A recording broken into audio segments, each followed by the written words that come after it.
మనం ఇంట్లో ఉప్పు ఎలా దాచుకుంటున్నామండి? ఒక డబ్బాలోనో, ఒక సీసాలోనో పోసుకుంటున్నాం కదండీ! మొన్నటిదాకా నేను చేసిన పని అదేనండి. కానీ అలా కాదంటండి. ఒక మట్టి కుండలో దాసుకోవాలంట. మట్టి కుండ ఇప్పుడు ట్రెండ్ అవుతుంది కదా అని చెప్తున్నాను అనుకోమాకండి. ఎప్పటినుంచో మనకు వచ్చే అలవాటంటండి. మా అమ్మగారు చెప్తున్నారు మొన్న. నేను మట్టి కుండలో పోసాను. నేను మామూలుగా ఇప్పుడు జనరల్‌గా నడుస్తుందని పోసాను. కానీ ఆమె అప్పుడు ఆ మాట చెప్పారండి ఆ మట్టి కుండని చూసి. మట్టి కుండలో రూ. 1 కాయిన్ వేసి చక్కగా కుండ నిండా పోసుకోండి, డైలీ అదే వాడుకుందాం. చాలా బాగుండిద్ది, మంచిదంటండి. అలాగే మనకి ఇంట్లో నెగిటివ్గా ఉండి ఆరోగ్యాలు బాగోకుండా కొంచెం డల్గా ఉన్నామనుకోండి, ఎప్పుడన్నా ఒకసారి వెళ్ళి సముద్ర స్నానం చేయండి. చాలా బాగుండిద్దండి, పాజిటివ్ ఎనర్జీ వచ్చిద్ది. అలాగే అక్కడికి సముద్రం దగ్గరికి వెళ్ళేటప్పుడు పసుపు కుంకుమ ఒక చిన్న తాంబూలం తీసుకుని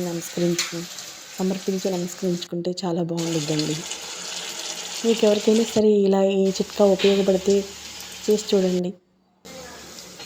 అలాగే ఎవరైనా సరే బాగా మొండి బాకీలుండి తీరట్లేదు అనుకున్నప్పుడు ఒక మంగళవారం కట్టుకోండి. మళ్ళీ నెక్స్ట్ మంగళవారం వచ్చేసరికి మనం కడదాం అనుకోకుండానే మళ్ళీ కట్టగలుగుతాం. అంత ఇదిగా ఉండిద్ది. అలాగే మళ్ళీ ఇంకెవరికైనా సరే ఇంట్లో నుంచి పెరుగు తోడు ఎవరికి ఇవ్వమాకండి. తోడుజల్లు మాత్రం ఎవరికి ఇవ్వకూడదంట. అంటే ఒక చిన్న పెరుగు ఎవరైనా వస్తారు కదా తోడేయమని, అలాంటి వాళ్ళకి. కొంతమంది తెలిసి కూడా వస్తారండి. ఎప్పటి నుంచో మన పెద్దల నాటి ఏంటండి మా అమ్మగారు చెప్తున్నారు. థ్యాంక్ యూ సో మచ్ అండి. మీకు నచ్చితే కనుక నేను చెప్పిన మాటలో ఒక చిన్న లైక్ చేసి సబ్స్క్రైబ్ చేయండి. థ్యాంక్ యూ అండి. వీడియోస్ చూడండి.